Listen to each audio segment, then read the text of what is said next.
2000 సంవత్సరం విక్టరీ వెంకటేష్ వరుస విజయాలతో మంచి ఊపు మీదున్న టైం.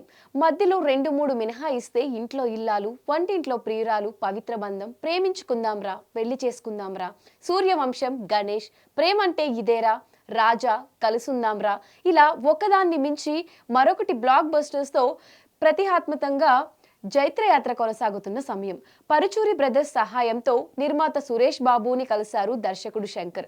అప్పటికే శ్రీ రాములయ్య, ఎన్కౌంటర్ లాంటి సామాజిక స్పృహ కలిగిన సినిమాలతో పాటు యమజాతకుడు లాంటి ఎంటర్టైనర్ ని డీల్ చేయగలనని రుజువు చేసుకున్న ట్రాక్ రికార్డు ఉంది ఆయనకు.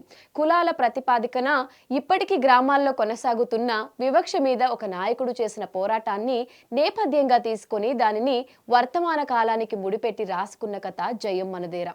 వినగానే సురేష్ బాబుకి విపరీతంగా నచ్చేసింది.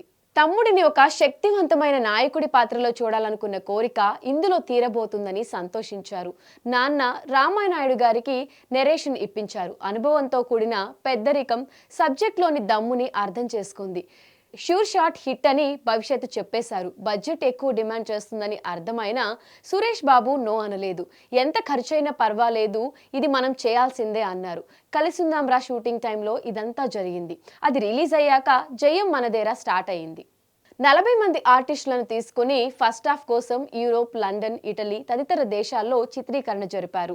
మ్యాట్రిక్స్ సినిమాల్లో వాడిన టైమ్ ఫ్రీజ్ టెక్నాలజీ 30 కెమెరాలతో జయం మనదేరాకు ఉపయోగించడం అప్పట్లో ఇండస్ట్రీ హాట్ టాపిక్. ఒక్కో షాట్ కోసం లక్షల రూపాయలు మంచి నీళ్ళలా ఖర్చు అవుతున్నాయని Suresh Babu వెనకాడలేదు.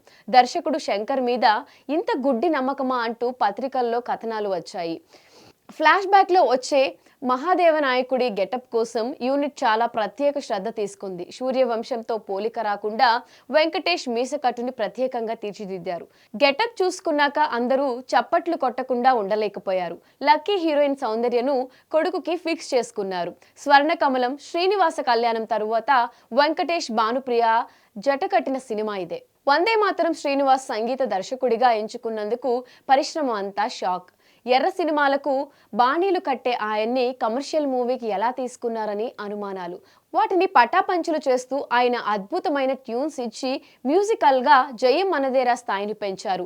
2 star beat songs youth ని బాగా ఆకట్టుకున్నాయి. చిన్ని చిన్ని ఆశలన్నీ అంటూ సాగే ఎమోషనల్ సాంగ్ క్లాస్ మాస్ కి బాగా నచ్చేసింది. మెరిసేటి జాబిలి నువ్వే పాట అభిమానులను ఊపేసింది. ట్రీట్మెంట్ పరంగా శంకర్ చూపించిన వైవిధ్యం అన్ని వర్గాలను ఆకట్టుకుంది. కాకపోతే క్లైమాక్స్ లో ఎడారి బ్యాక్ డ్రాప్ లో తల్లి సెంటిమెంట్ డ్రామా ఎక్కువ కావడం కొంత మైనస్ గా నిలిచింది. Bobby Deol soldier shiver fight ని స్ఫూర్తిగా తీసుకుని శంకర్ ఈ ఘట్టాన్ని డిజైన్ చేసుకున్నారు.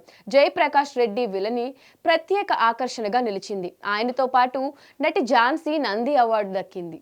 2000 సంవత్సరం అక్టోబర్ 7 జయం మనదేరా పెద్ద ఎత్తున రిలీజ్ అయింది. ఓపెనింగ్స్ పోటెత్తాయి. మార్నింగ్ షో నుంచే పాజిటివ్ టాక్ మొదలైంది. కలిసుందాంరా ఇండస్ట్రీ హిట్ తర్వాత వచ్చిన సినిమా కావడంతో బయ్యర్లు భారీ రేట్లు ఇచ్చి హక్కులు సొంతం చేసుకుని లాభాలు కళ్ళ చూశారు. వెంకటేష్ ను ఉత్తమ నటుడిగా ఫిలింఫేర్ అవార్డు దక్కింది. జయం మనదేరా అర్ధశత దినోత్సవం హైదరాబాద్ ట్యాంక్ బండ్ దగ్గరున్న అంబేద్కర్ విగ్రహం దగ్గర 50 రోజులు ఫంక్షన్ చేయడం విశేషం. 34 కేంద్రాల్లో 100 రోజులు ఆడి సుమారు 14 కోట్ల దాకా షేర్ సాధించారు. అప్పట్లో రికార్డ్. ఆనా ఆనా ఆనా అంటూ వెంకటేష్ చూపించిన అభిమానం మాస్ కి విపరీతంగా ఎక్కేసింది. అందులో వెంకీ అభిమానులకు జయం మనదేరా వచ్చి 25 ఏళ్లు అవుతున్నా ఎప్పటికీ మర్చిపోలేని స్పెషల్ మూవీగా నిలిచింది.